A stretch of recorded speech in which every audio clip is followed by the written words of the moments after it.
Welcome back, everybody. This is the Provoke Total Fitness Podcast. I'm Matthew, Walter. and today we are going to be talking about getting back into routine. If you're in Ontario, you probably know that Doug Ford, our premier, is talking about an action plan to reopen the economy and reopening basically the province. So, we thought it'd be a great idea today to actually talk about how you can get back into the routine of things so you're not blindsided when everything opens back up again and you only have 2 days to prepare yourself getting back into the swing of work, the gym, whatever it is. So, what's your thoughts on that, anyways? What are your thoughts on that, anyways? Do you think it's Well, fast, or? I think in some places it's going a little fast, and I think it depends on what you do for a living. You know, watching the news, there was a hairdresser, and I was a hairdresser in the past, so I have an idea of what the salon system is like. A hairdresser who has used the time that she's been off to put granite countertops into her salon and do all these things so it can be cleaned perfectly.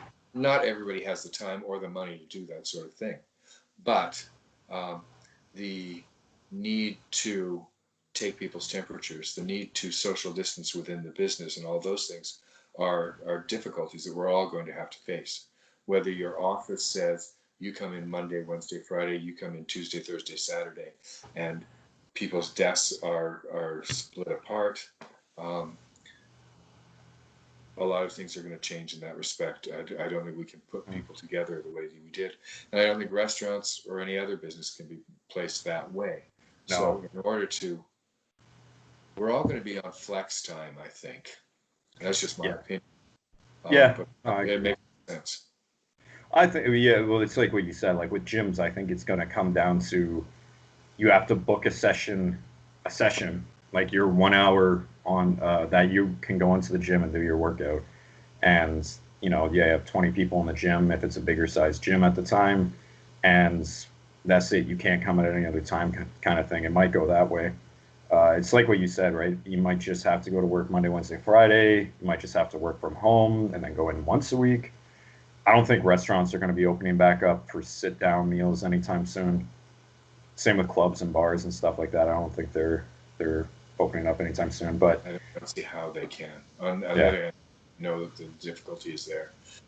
My favorite little restaurant around the corner, great food, but if they get 2 people ordering out on an evening, they call it a success, and that's not enough to keep their doors open. Well, exactly, right. How are they going to deal with that? And it's a small place.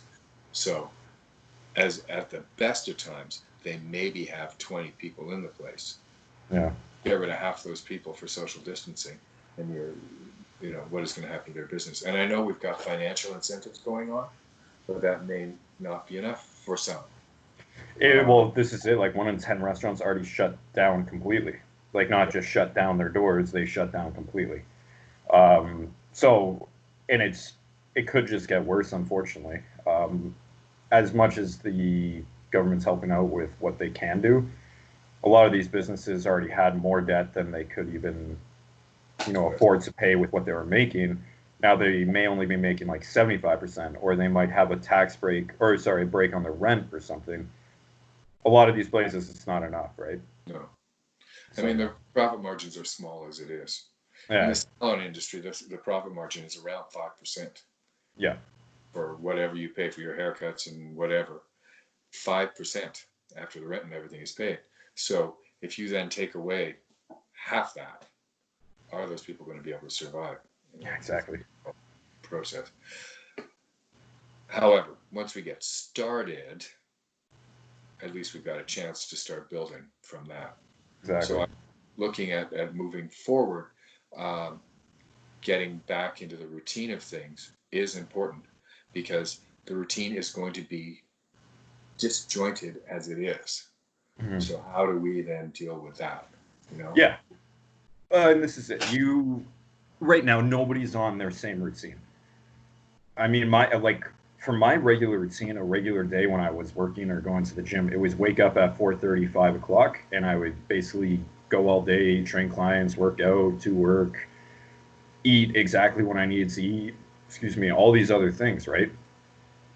I'm not forcing myself to wake up at 4 a.m. or 5 a.m. And it's just not going to happen. I'm not going to do that to myself because I know I have the ability to actually sleep in. So I'm going to use that time to actually sleep in and just kind of rest and recover. Some people, they enjoy waking up that early. I'm not saying I don't enjoy it. It's just, for me right now, there's not enough to do during the day that I find waking up 2, 3 hours earlier is actually going to change anything, right? Yeah. So I'd rather get some extra rest, stay healthier, make sure I'm getting enough sleep, because that was a big issue. I never got enough sleep when I was working.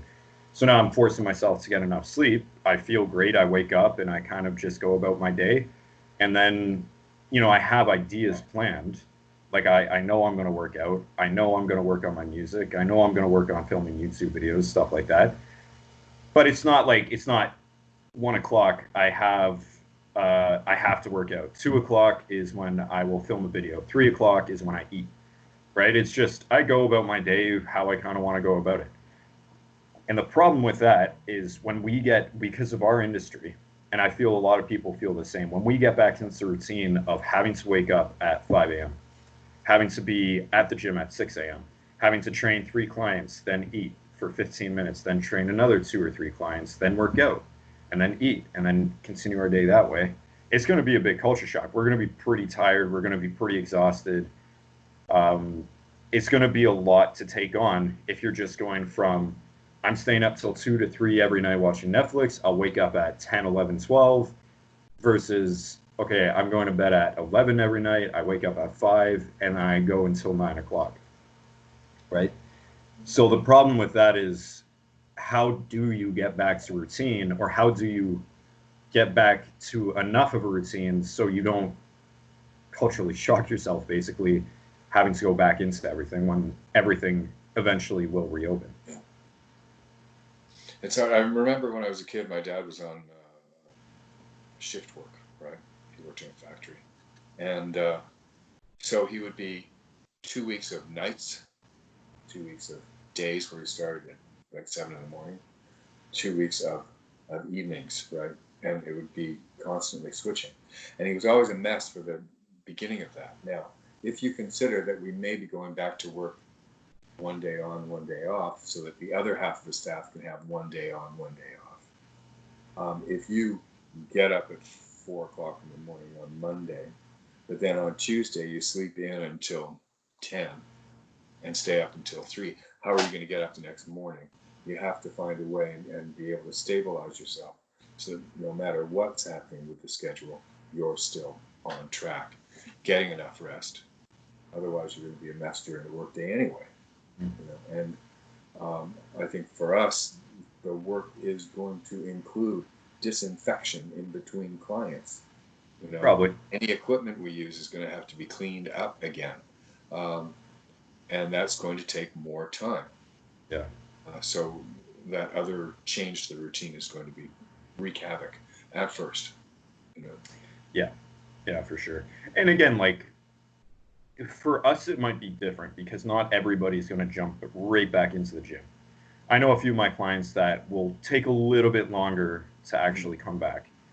For most people that are working like a 9 to 5, 8 to 6, whatever it is, I mean, you have to go right at 8 o'clock and you have to leave at 6. There's no, okay, you have a client at 6 a.m., but now you have a 2-hour break where you can kind of relax, stretch, chill out, do some other work. Like, you guys will go right back to the 8 a.m. grinds right till 6 o'clock, and you get, 3 breaks? It's like a 15-minute, an hour lunch, 15 minutes, something like that. And it's going to be tough because if you aren't doing that now, even if you're working at home right now, I am 99% sure that most people that are working from home are not doing an 8 to 6. They probably will log on to the computer at 8. They'll make their coffee, they'll make their breakfast, they'll check to make sure they're not getting any emails, to make sure their bosses are, they see that their bosses are actually doing work and all that stuff. They probably do a little bit of work, then they'll take a bit longer than an hour for lunch. Again, they'll make more coffee, do whatever. And then, it's 4 o'clock. I think I'm going to log off now. I'll keep my email online, or I'll keep my status online. So if anything comes through, then people will know they can reach me. But I'll leave at 4 o'clock and I'll just relax the rest of the night. Yeah. probably 99% of the people are doing that right now. Now, if you're getting right back into, oh shit, I just did that yesterday, but now I have to go into 8 to 6, I'm going to be tired. And I mean, how many people do you know that get those midday lulls of 2 o'clock to 3 o'clock or 10 a.m. to 11 a.m. where they're just exhausted? All of my clients that I train, they always came to me at the start saying, I'm so exhausted between 10 and 11, like I can barely keep my eyes open. I always get peckish at 2 to 3. I always want to eat, but then I get really tired and it just is like a lazy day and I just can't continue working. But then I get like this burst of energy for the last hour of the day. It sounds like a carb insulin cycle to me. Basically. What are they snacking on? Well, exactly. It's usually chocolate. Yeah. But this is what I'm saying. It's like now you have the ability, if you feel like a 20-minute nap, you could probably take a 20-minute nap. If you go back to work and you take a nap at your desk, oh, you're fired. Yeah. So it's time to start sorting out the routine in terms of getting back on track with diet, which is probably the easiest thing you can do as of right now, is getting back on track with the workout routines if you were doing workouts, and how to be more productive throughout your day so you can actually slowly get back into the swing of things, even though you're not waking up super early or going to bed super late, whatever it is, right? So, diet. What's the easiest way to get back into the routine of diet? Set a time, preset the meal, eat what you've preset. Mm-hmm. Easiest? No, but that's the one that works. Exactly. I don't see any other way to do it. If you're, I mean, right now I am not holding to 5 meals a day. Because I'm not alone. Right. And I prepare meals according to our time frames, not just mine, because I don't want to eat by myself for 5 meals a day. Right. But, you know, to just get up from the desk and go and open the fridge every time you feel a little peckish and eating something every time you feel a little peckish, that should stop at this point. Yeah. You know, if it's not 3:30 when you're supposed to have your almonds, then don't have anything. That's what I would suggest at this point. Yeah. The other thing is the thing I always start off telling clients to do when I tell them to change their diet is the first week is track your water intake and make sure you're getting in enough water. Most likely, a lot of people right now are not getting in enough water. I can tell you for a fact I'm not getting in enough water, or what I'm used to. I'm getting in enough, but not what I'm used to, because I'm not expending enough energy as what I'm usually used to. So I'm probably only getting 6 liters of water a day now, which sounds like a lot to most people, but keep in mind, when I'm on my feet 12 hours a day, I'm usually going through about 8 to 9 liters. Yes, I wake up probably 2 to 3 times a night to go to the bathroom, but, you know, it's just the routine I'm used to. So, if that's the case, I mean, do exactly what Walter just did. And if you're just listening to the podcast on Spotify, all he did was he has a glass of water beside him. He drinks it when he's thirsty, and he'll fill it up when he's done the glass, and he'll continue that through the day. If you're working on your computer, just get a liter water bottle, 500 milliliter water bottle, mark it every hour. So you can put little marks on it with Sharpie and just do 9 a.m., finish this line, 10 a.m., finish this line, 11 a.m., finish this line. Then you just go through that for the whole day trying to get 3 to 4 liters of water. So for women, the amount of water you need is about 2.7 to 3.1. Men need about 3.7 to 4.1. Again, that depends on your activity level and your weight and body fat and height and all that, but that's the general idea. 8 glasses of water. So that's a great way of getting back onto the routine of diet, because if you drink and you're hydrated, you won't feel as hungry.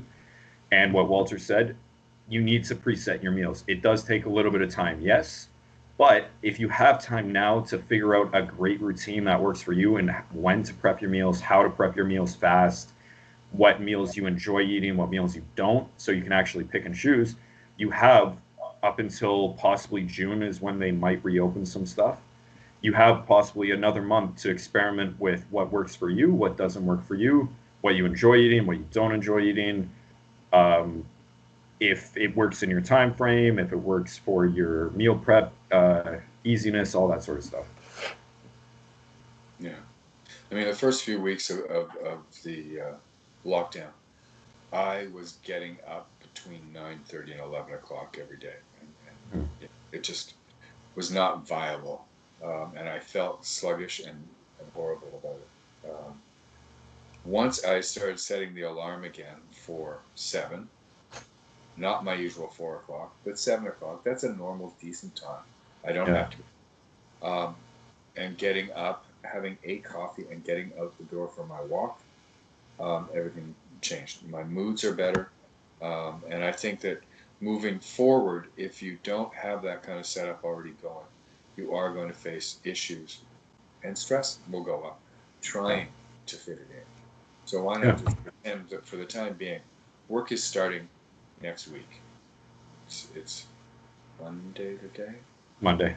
Yes. Okay, it started this week.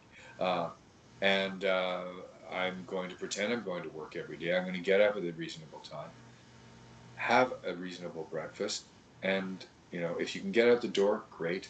If you can't, at least make an effort to get some kind of physical activity in so that you're feeling like your day has begun, and Hmm. then take it from there. Knowing that you have to get up at 7 o'clock, you might not stay up until 2 o'clock watching Netflix. Exactly. I don't want Yeah. to make Netflix the bad guy. There's a lot of other streaming There's a services. lot of bad. Well, there's more vices too that I know people are using to stay up and make themselves feel better, right? Yeah. But yeah, it's what Walter said. Physical activity is one of the best ways of actually waking your body up. Um, I've started doing some mobility work in the morning. This is the thing that I would always try to set time aside for, but I was just too lazy to actually do it. It takes 5 minutes. You get a yoga mat. You don't even need a yoga mat. You just need your body and you need to move and stretch. There's 5 minute, 10 minute, 30-minute videos of yoga, of static stretching, of foam rolling, all on YouTube. You literally have hundreds of thousands of videos just at your disposal that you don't have to do like what we talked about last week. You don't have to do these 2-hour wake up workouts. You can do 5 minutes, get your body moving, and you'll feel a lot better. You'll feel more awake. Then you can slowly start your day from there. But at least you woke up at a time that is reasonable, and now you can actually plan your day better, and you can actually go about your day with more productivity. Absolutely. Which leads into number two, which is the workouts.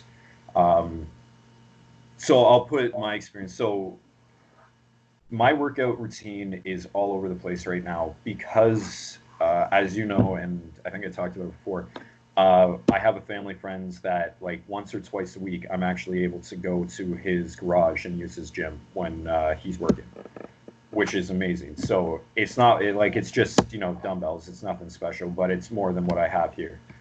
So I know days that I am not working out there, my workouts will be first thing in the morning. I eat breakfast and then I need go right into the workout. I don't shower, I just go right into it. And I can actually plan my workout really well that way because it goes straight into what I'm expecting. That made sense, right? Yeah. Yeah, okay. So if I want to wake up at 7, my workout will be at 8. And I know that because I'm not waiting for him or my family friend to say, "Hey, you can come by and use the gym at 3 p.m. today," right? And it's always the day of. It's always the day of that he'll tell me. So on like Tuesday, for example, tomorrow, I am actually going to go work out, and I know he works in the morning, so I'll probably be going in the morning. But I'm not sure if it's at 10 a.m. I'm not sure if that's at 8 a.m. It could be at 1 p.m. I don't know. And that has kind of screwed up my days because I would be working on something, or I'd want to work on something, but I push that aside because the anxiety of if I start, I don't want to stop. And the workout's more important to me right now. So I'm going to focus on that and just make sure I'm ready to go whenever he tells me. So, how can you get out of that routine? Like, because I know you were kind of in that headspace.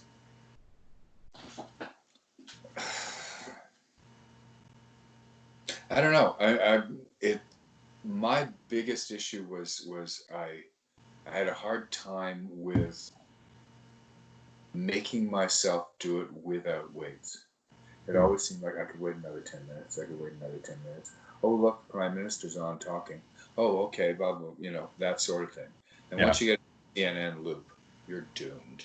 You know, it's hard to climb out of that well. Um, Now, I mean, what basically happens is I get up at 7, I'm out of the house by 8, I'm back in the house by 10, quarter after 10 from my walk. I allow myself to eat something then, and then I go down to the basement and I start my workout.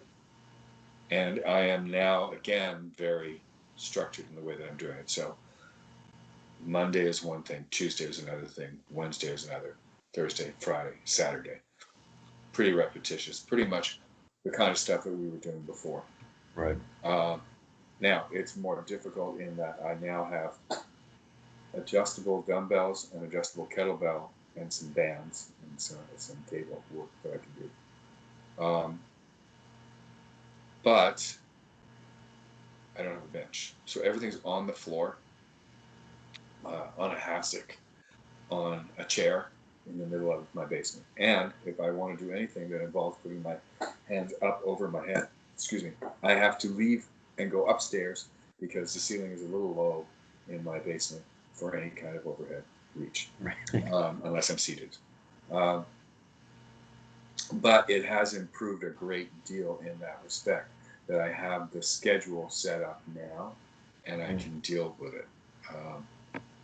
So, and I would highly recommend, there are still a lot of body weight workouts that can be done. And you can still set it up so that that Monday is chest and bicep, Tuesday is whatever, and do that sort of thing using those. YouTube is filled with it. Look up workouts that use body weight. And I mean, YouTube, Instagram now is filled with people offering their services. Literally just that, yeah. So I think that can help you. Offering your way of doing helps. Yeah. Right. So. Yeah, and that's what I started realizing slowly is, because I'm so off routine, I was just like, it's what you said, I can push it 10 minutes, I can push it 10 minutes, I can push it 10 minutes, unless this person tells me I can use their garage, and then I'm like, okay, I got to go now. When it's at home and stuff like that, I have to set it up so it's a regular day for me. If my regular day would dictate I work out at 7 a.m., I work out at 7 a.m. If, for me, Mondays were usually 8:30 was when I was able to actually work out. So that's what I did this morning. I worked out at 9, really, but I woke up at I ended up working out at 9 because I woke up a little later. But if you work out typically after work, if you work out at 5:30, then you should stick to that time at 5:30 because again, trying to go back into the gym, trying to get back into the routine of things. If you're right now just doing your work and you have an hour break during the day, so you decide to work out during the day and then you go back to work and then you finish off the night with Netflix, it's going to be a bit of a shock when you go, okay, I have to work 9 to 5. Now I have to go to the gym and now, I'm too tired because I actually have to work a full day now kind of thing, right? Mm-hmm. So I think it would be helpful if you guys were already on a routine of 9 to 5, 5:30 is when I work out, get home at 7, eat, shower, watch some Netflix, maybe do a little extra work, then go to bed at 11 o'clock. Maybe you should start trying to get back into routine of doing something similar to that, because that will help you a lot more in the long run when actually things open back up again and you have the ability to actually go to the gym and diet properly and all that sort of stuff. Exactly. And then productivity is our last point of topic for today.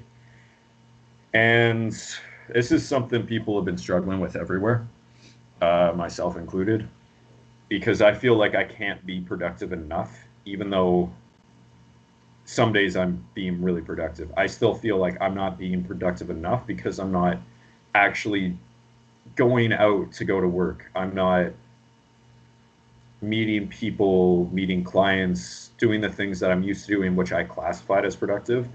But now my productivity is shifted into a different mindset of, okay, I virtually trained a client. I worked on music for 2 hours. I recorded 3 YouTube videos today. I edited one of them, sort of thing, right? So I feel a lot of people right now are using the excuse of, and you see it all over Instagram, is there's a pandemic going on, just chill out, just watch Netflix, don't even worry about working out, don't worry about dieting. This is a stressful time. Don't worry about being productive. Yes, to an extent, like you don't have to have every waking moment be productive, but it's still in your best interest to at least have 5 minutes a day of you trying to be productive in whatever capacity that means to you, right? And I think getting back into the routine of things will help tremendously with that, and actually getting back into your productivity and all that sort of stuff and making progress. Yeah, I mean, it's too easy to let it slip, and I don't want to. There's shaming going on as well for a lack of productivity during the pandemic, and there's shaming going on for too much productivity during the pandemic. And I think, hit the middle road, but do something that's going to help you to grow, and to feel satisfied with your time. There's a book that I've dealt with in the past, called The Artist's Way, that deals with working on opening yourself up to more artistic endeavors. And basically, it just starts off with journaling to yourself for 10 minutes every day. And I think that that's something that can work quite well as well. We have the time to work on something that's not our job. Okay. Yeah. You are working on your music, and it's technically not your job. It's a direction artistically where you want to go in the future. So why not take the time that we've got to pursue something that's a little off the beaten track for you? I think, yes, it's good to say, I'm going to do my workout, I'm going to eat better and do all that. And I have a paper on my kitchen counter that says, what are you doing right now? What are you doing today? This is my list for the things I have to accomplish in the day. But there's also got to be a certain amount of time just for rumination about what I would like to do. Right. How to grow in another direction as well. I mean, I've got several ideas for books. Well, they're not going to write themselves. I need to sit down and work on them to see what can happen. But I also want to be able to explore other possibilities, take a course, that sort of thing. And it doesn't have to be, I'm going to take a course, so I'm going to spend 4 hours a day working on this course. You're not going to get a D during the pandemic. But if you want to take something that just says, oh, look, here's another thing that's interesting, I'm going to look at it. I think that can help you grow as a person as well, and keep you not hypnotized by the tube in front of you, not spending the entire day on TikTok going flip, flip, flip, as I can do. I can fall into that I'm on Facebook, oh, now I'm going to go on Instagram, oh, now I'm going to go on TikTok, now I'm going to go back up to Facebook, now I'm going to go and just keep flicking through. What has changed? Nothing has changed. It's like opening the fridge and expecting different food. Yeah. It's not worth your while, and it's not doing anything for you particularly. Check out my Instagram. But I think use the time, get back into control of your life, but allow yourself playtime as well. I think when people hear productivity, they refer to that in some sorts of making money or like success, right? Yeah. I think or wash the dishes, clean out your closets, paint your house. Yeah, there has to be something accomplished with productivity. Yeah. Which, I mean, yeah, I guess that makes sense because that's the whole meaning of the word. But I think it's like what you said, being productive, it doesn't have to focus on monetary gain or financial gain, whatever, which I refer, like when I think of productivity, I'm like, okay, I need to be productive so I can figure out how to make more money or how to get more clients, or how I can make music better so I can end up getting onto the main stage at Veld or some shit like that, right? Where the idea with productivity, I think, should just be I am making progress in some capacity, and that is what it needs to be defined as. Yeah. Right? You can't just sit 4 hours a day and force your. I mean, you can, because that's how you do grow. Is you force yourself to learn something, but at some point, I'll read a book and I'll get to the point of like an hour in where I'm reading the same page 5 times over, still not comprehending a single word on that page because I'm just brain dead at that point because I'm not the type of person to stare at a book and just learn from it for an hour straight. I need to break. I need to do something differently. I need to do more hands-on, more comprehensive work, something like that, right? That's my way of learning. So when it comes to productivity in terms of like clients, well, I'll give you an example. A gentleman that I work with at the club, and you know him well. He's pretty big on Instagram. He has just gone. His words. He's gone completely OCD in the fact that he is almost on a competition prep diet. He's working out 2 to 3 times a day. He cuts dogs' hair. Like he has clients where he cuts and trims dogs' hair and grooms them. He has one client a day for that. He has 5 to 6 virtual clients between 30 minutes and an hour a day. And now he's working on a website to grow his business so he can open up a Zoom class that has 100 people in it where they pay him money so they can follow along to his class that's either 30 minutes or 60 minutes.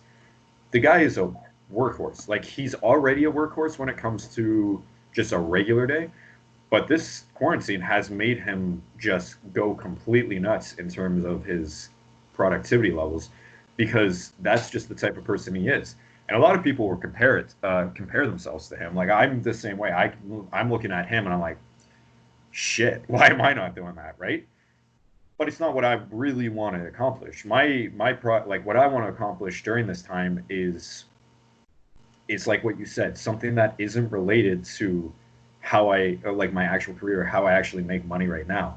I'm trying to focus more on the music. I'm trying to focus more on the YouTube side of things. I'm trying to focus on stuff I didn't have enough time for that I really wanted to do and make my full-time job. More the hobby type thing, right? I think productivity doesn't mean necessarily monetization. Yeah. And thing. I mean, if and one of the things I would like to do is improve on my meditation skills, my practice. So that's I'm not going to make money off of that, Right. but I'm going to be a happier person for that, and Yeah. there it's worth doing. And if it has a routine along it that says at 4 o'clock this is what I do, or at 8 o'clock this is what I do, then it's part of a routine, and it's going to help me get ready for the end of the pandemic and being in routine. Yeah. But because I don't always have time in the day-to-day world to work on my meditation practice, so why not use this time for that? Yep. Um, I don't discredit our friend for his work on financial gain, but it seems that that's what it's really all about, and he wants to be in contest mode and be ready for competitions that are not going to happen for at least 6 to 8 months, because the whole competition thing is going to have to be on hold. Yeah. It's not just like all those great chances to watch other people and to take part in competition and those things. They can't just start up like that again, because 99% of the people who do compete haven't had access to full facilities to be able to do their Exactly. work. Um, so I can say that's great for you, and I hope he's happy doing that. Yeah. Got a great smile. I think he's happy. So, but for me, I want to slowly chip away physically at what I need to do, Yeah. but use the time for other things. And I think Yeah. we can't. can't judge ourselves or others in that respect, you know. But I would recommend to anybody to don't let the time just slip away in a Yeah. TV, because we can use this to grow and change culturally as well. Yeah. I mean, what's the point of living if you're not, or what's the point of life if you're not living it at some point, right? Yeah. And maybe, and again, we don't discredit the people that maybe it is your goal to watch every movie possible. Yeah. You know, when I was younger, I had a book that was called 1001 Movies You Have to Watch Before You Die. Yeah. And alongside of it was this little booklet that you could actually review each movie. So I was like, I'm going to watch every single movie now, and I'm going to review it because that's what I want to do. And obviously, I didn't. I watched like 50 of the movies, maybe. But if that's what you actually enjoy doing, if you wanted to be that person that reviews movies, or if you want to watch every movie and that's productive to you, do it. I mean, it's your best interest. You know yourself the best. You have to really, though, sit down and look at yourself and say, is this the best use of my time for what I'm trying to accomplish? If it is, great. If it's not, figure out how you can do something a little bit better. Yeah. Not major, 5 minutes, 10 minutes, 15 minutes a day, something that will make you a little bit better. Think so? Yeah, there was just one more thing you were talking about shipping away, right? Yeah, and that's important because I think I said I wanted to get into mobility routines of like 30 minutes a day to an hour a day. I'm not doing that. I did it once, and then it was like, it's too much. What happens when I go back to normal? But if it's like 5 minutes a day and you build up, I think people forget to realize that after, I think it's 17 or 21 days, you build a habit, you build a routine. And that routine, if you continue doing it, will just stay in place. So if it's your routine, which it is one of my goals now, and I've been doing it so far, is to floss every morning, it's like 3 extra minutes out of my day. But if I do that for the rest of this quarantine, when I get back to work, I'm not just going to rush out the door. I'll wake up 3 minutes earlier so I can actually floss my teeth because it's part of the routine now. Yeah. I will wake up 10 minutes earlier so I can actually get my morning stretch in and do that 5-10 minutes of mobility. I will go to bed. I'll turn off my computer or my phone 5 minutes earlier so I can stretch before bed. Right? Exactly. So use this time wisely enough that, you know, if there is something that you want to throw into your day, even if it's an hour of producing music, an hour of drawing, an hour of fashion design, I'm talking about myself here, that you actually force yourself that extra hour to do it so you can do it every night when you get back to regular life instead of watching Netflix. Yeah. Good. That's pretty much it. Yeah. There we go. I have nothing else to add. I think this is. That's it. Yeah. One more thing, actually, because I saw a great video. Sorry. I did see a great video this today. Don't burn out. Like a lot of people might be doing great right now and saying 12 hours a day of work and they're being crazy, crazy productive. But you will burn out at some point if that's the case. Or you will get discouraged because you were so productive yesterday, but now today is just nothing. And you will get discouraged because of that. Don't let yourself fall into that routine. If you know you're that type of person where you can go crazy workhorse to I burnt out to I'm discouraged and depressed now, set an actual schedule. Again, set an actual schedule so you know that you can do, instead of 12 hours of work, you do 8 hours of work a day, and then you take the weekends off so you always have something to do every day, right? That's pretty much it. Life. Yeah. Yeah, that's it. Okay. Now that's it. Good. Thank you guys for watching. Hope you enjoyed this episode. See you next time. Take care. If you have any questions, drop them in the comments below, DM Walter or I, and we will see you next time.